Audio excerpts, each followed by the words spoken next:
Hey, how's it going? It's Jay. So I've got a new song out, Emerald Island, and I hope you guys are enjoying it. I wrote this a few years ago, and I wanted to do a breakdown for you of the lyrics and also little notes on the production and how we recorded it with Matt Bishop. So the song itself isn't about one particular person, it's more about a mixture of several.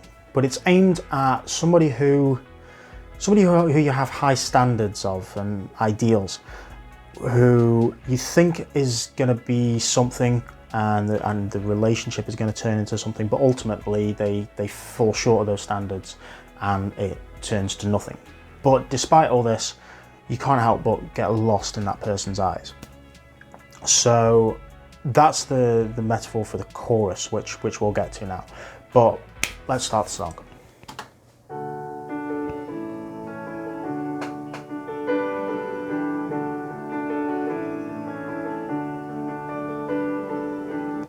So first up here, since I first wrote the song on guitar, I've always wanted it to be on piano. Like, it's always sounded lacking on guitar. So for years I was like, this has to be on piano. And even when I was playing it live with my band, with my drummer Romus and my bassist James, I was saying to them how it needs a piano. So when we eventually got into the studio and Aidan Goldstraw came in, he laid this down on his first take. Not this exact one, but he started playing it and I was just so happy, because I just turned to James, who was next to me on the sofa, and I was just like, this is what I've been telling you for years. This is how the song is supposed to sound. And I just love what he did with this track.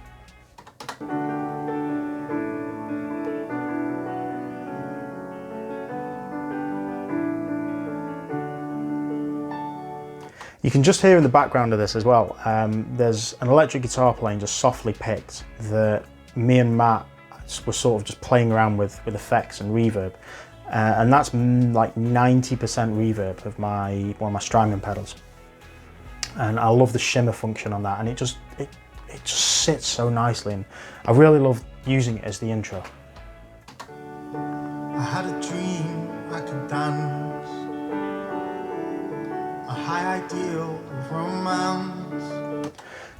I had a dream I could dance, a high ideal of romance. Kind of sums up the whole song. These were not the first lyrics I wrote of the song, but I had the chorus lyrics, the first part of the chorus lyrics, and this opening line in my notes app for quite a while. They were two separated things. I didn't join them up until much later, when the music started to come with the song.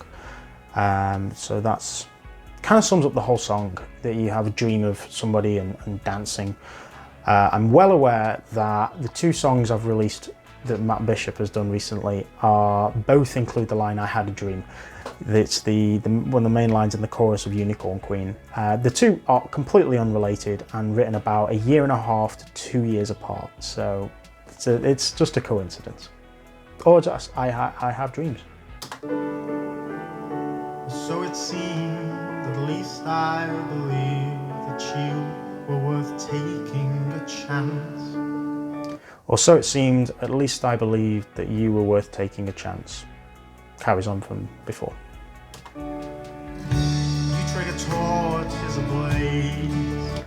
The "you trigger torches ablaze," this person lights a fire inside of you and gets the heart racing, as it were.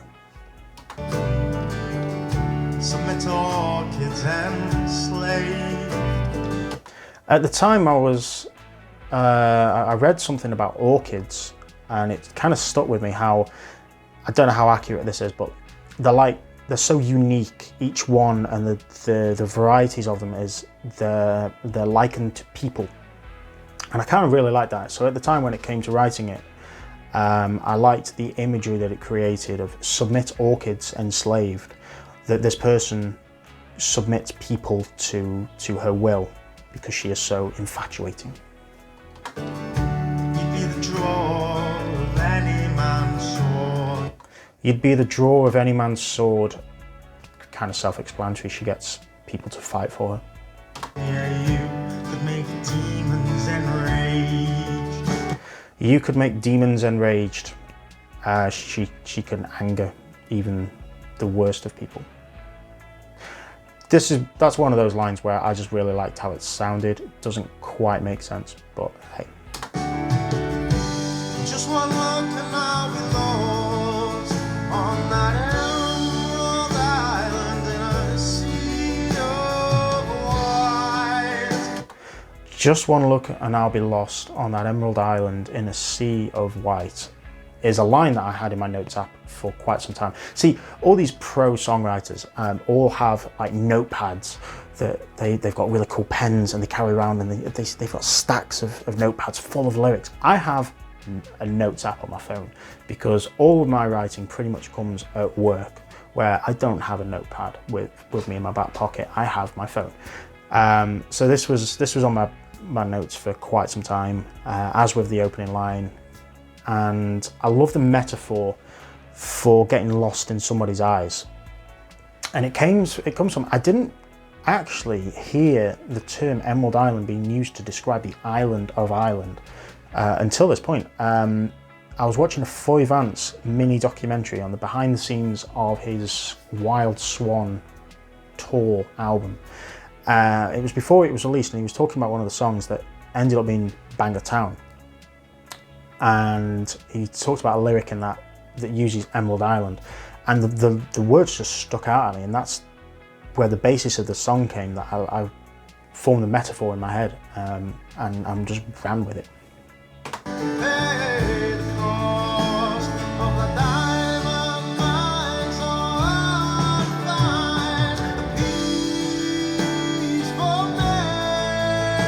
And pay the cost of that diamond mine so hard to find a piece for me. This person doesn't let anybody in. They put up their walls. You can't find a place for them. You can't find a place for you in their mind because they just won't let you in.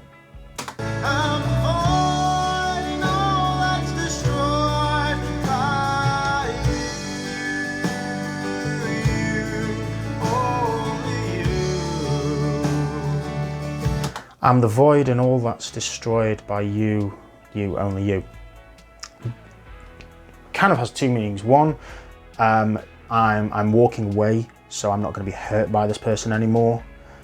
And two, is more wishful thinking that I'm not going to be hurt by this person anymore. I'm going to be the void in everything you destroy. I'm not going to be just another one of many in the past by this person. Yeah. You might label me a liar. So that's saying when it's over, she can have her own version of events. She can tell her friends one thing or another to save face, as people do. But I'll know, well.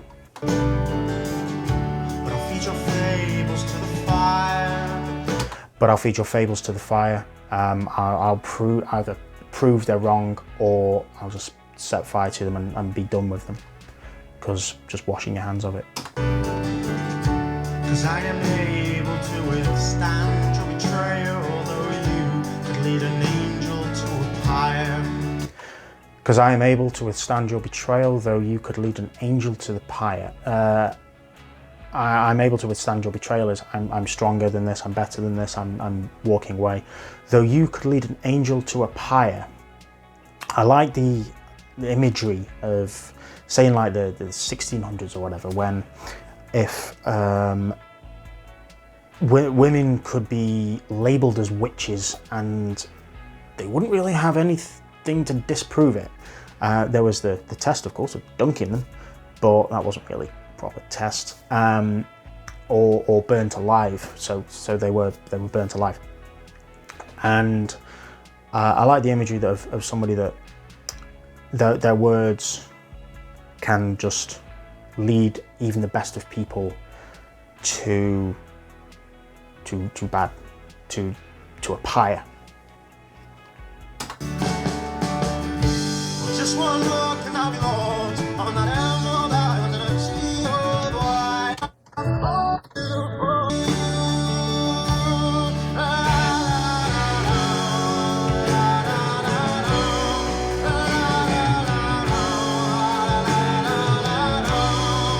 So this bit, I always intended to put words in this. I just could never find what to say. And I ended up playing it live and just doing la la la la la. And it fit. I really liked how it was. It just sounded like the imagery was just going like la la la la la la la la la. And that's pretty much what I was doing in the studio when I recorded it. So I kept it in. It's one of those little placeholder lyrics that, or not even lyrics, sounds that just ended up staying in.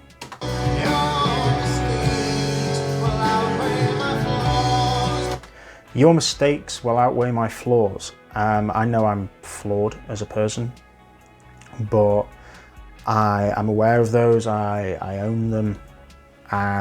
So basically, despite my flaws and misgivings, they should have taken a chance on me. Kind of bookends. And that line that you were worth taking a chance, I was worth taking a chance. Bookend the song. And so that's what that's about.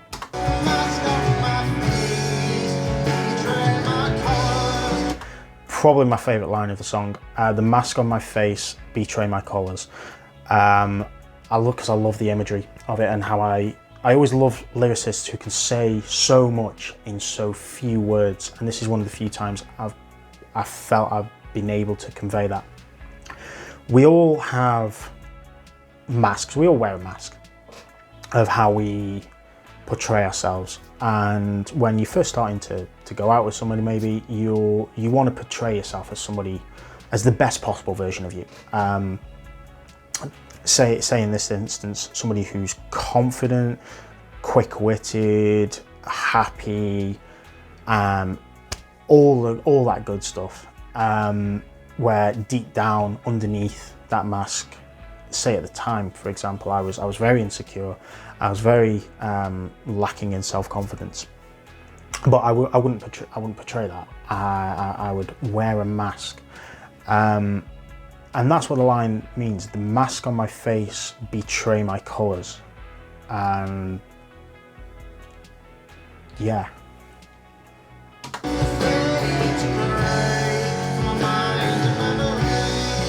You'll fade to grey from my mind. You'll fade to grey from my mind and memory. It's pretty self-explanatory. I'm going to forget about you.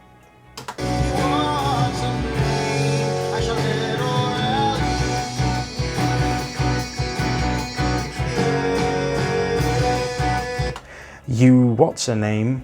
So I'm forgetting her name already. And in direct contrast to that, I then name drop 3 people who probably won't be happy that I name drop them in this song. One of whom I wrote an EP about, the Sun Morning EP. One who I kind of based some of the lyrics of this song on, though it's not entirely justified. And one who doesn't deserve at all to be name dropped in this song, but the name sounds really, really cool. So yeah, basically what I'm saying with this is I will forget about you, but then I juxtapose that with naming them, which means every time I play the song, I haven't forgotten them.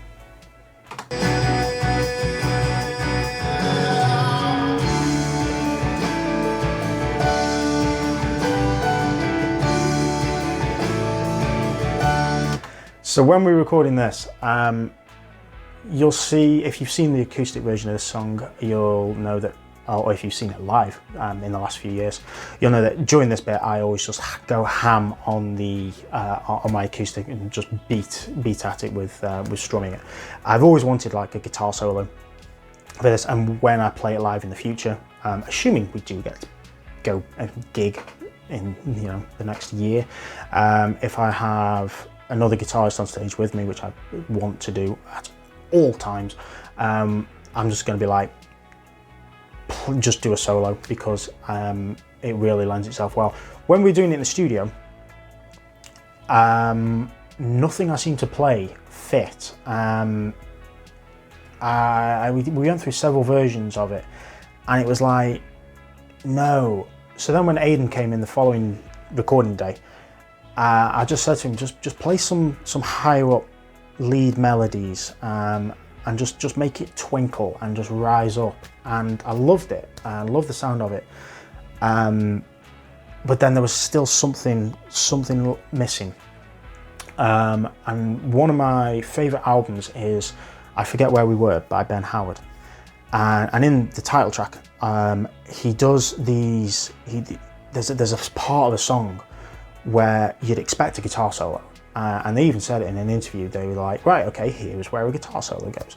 But instead, they just got a guitar with a massive ton of reverb, sat it back in the mix, and just bent notes and just had them looming in the background. And I love that. And as soon as I had that idea, as soon as I remembered that to put the idea onto this song, I then was just like, I have to do that. And I recorded that here. Actually, it's the only part of the 2 songs I recorded with Matt Bishop to not be recorded in his studio. I recorded that with my Helix. And I'm pretty happy with how it turned out.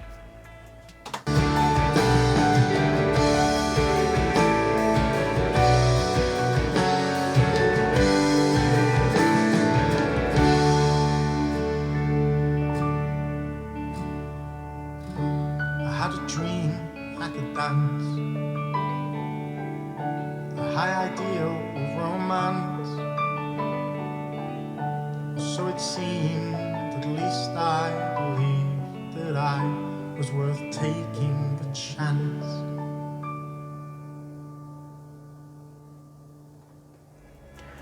So I always like songs that bookended a song with the same or similar words. It made things just feel complete. So I always wanted to finish it like this. And when I originally wrote what was the first verse and the last line of that you were worth taking a chance, I didn't know whether to put you or I. So it made total sense to me to just, when I repeated it in the second time, switch it around, that I was worth taking a chance. And it also adds a vulnerability to it that I always love in songs that I listen to whenever a singer's vulnerable. So that's the song. I hope you guys have enjoyed this. If you do, drop us a like, let me know in the comments, and I'll definitely do this in the future. Yeah. Thanks for watching. Look after yourselves. Bye.